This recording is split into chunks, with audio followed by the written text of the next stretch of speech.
and spent an hour with these two gentlemen going back and forth about what this project was, why it was so existentially necessary for Texas and the country. And on Friday morning, May the 16th at 10 a.m., we got a text message from Lieutenant Governor Patrick confirming that he would approve and fully fund the Texas Ibogaine Initiative.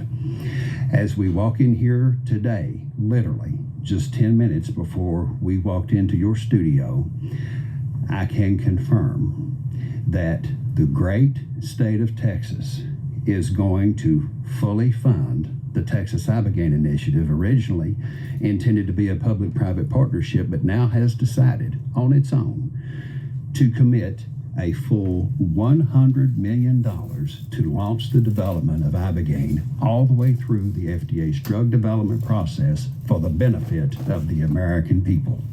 To do so on its own, without any drug development partner, and to do it for the good of humanity. That's phenomenal. So what did you have to say to Dan Patrick to convince him of this? And kudos to him for doing this. Well, I had some very wonderful advocates who preceded my meeting. Was he skeptical? Oh, he was completely disengaged from the process, highly skeptical as we learned through intermediaries. But we had two wonderful brothers on mission who happened to be twins, Marcus and Morgan Luttrell. I know Marcus very well. Marcus and Morgan Luttrell reached out to the Lieutenant Governor. They spoke to him very movingly and personally about their own experiences with Ibogaine, what it had done not just to save their lives, but what it was doing to save the lives of warfighters who had come to the end of being able to live.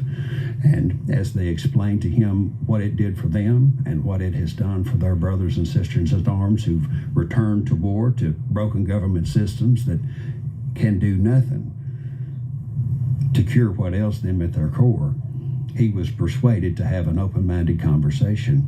And through that conversation on May the 14th, we essentially went through what science suggests are the powers of the most sophisticated molecule on the planet to resolve physiological substance dependence and thereby create psychology within the human being, whereby they believe they have ownership of themselves and their future, and that future will be one defined by choice rather than compulsion. And the most powerful aspect of the Ibogaine argument, not just for the Lieutenant Governor and House Speaker, but for most of these legislators who voted yes, is the experience endorsed by many that Ibogaine confirms without question the reality of our individual human divinity.